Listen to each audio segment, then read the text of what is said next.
So, we talked last week on how to present yourself when you're giving presentations. Now, I want to go a little more into how slideshows can really add to what you're saying and make the presentation memorable. By doing so, I'm going to show you everything through a presentation. So, your slides should be consistent and match the theme of your topic. Right now, my topic is about making professional and effective slideshows. So I'll either choose one of their given themes or make my own. You have to make sure it's appropriate for your topic. I want it to be slightly professional and easy on the eye. I wouldn't want something with bright colors or too many graphics for this type of presentation. So here are some examples of what not to do. Here we have our opening slide, and then next we have this bright pink slide with an unmatching pie chart.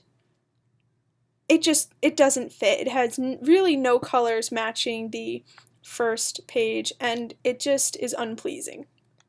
And then your third page, you have a giant graphic with some sort of little quote here. That also doesn't fit. And finally, your slide with words has different fonts, and it's too confusing, and it's also inconsistent. That's definitely what all of these slides are representing, is inconsistency. You don't want to overwhelm your audience with making their eyes flutter and change over every little detail. You want to keep it consistent, professional, and make it easy to look at.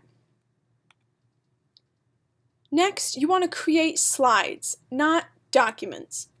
You don't want a million words on one slide. This is overwhelming and irritating. If you are giving the presentation in front of the slide or adding a narration like this, then you don't want too many words. So far, this is the first slide with words that I'm going to present to you. You should only use words when you're making a point, you need them to remember something, you are giving them statistics, you're making a list, and so on.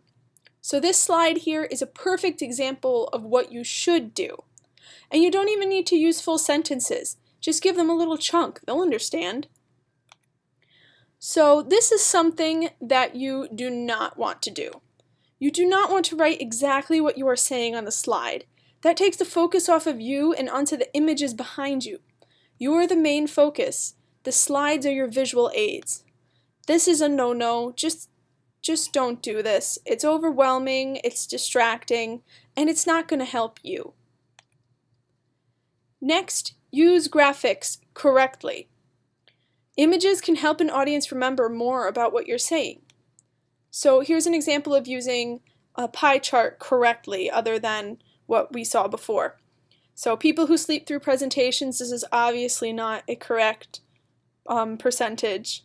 So if you're going to give them charts, statistic levels, and other professional stuff like this, you're giving them a visual of what you're talking about.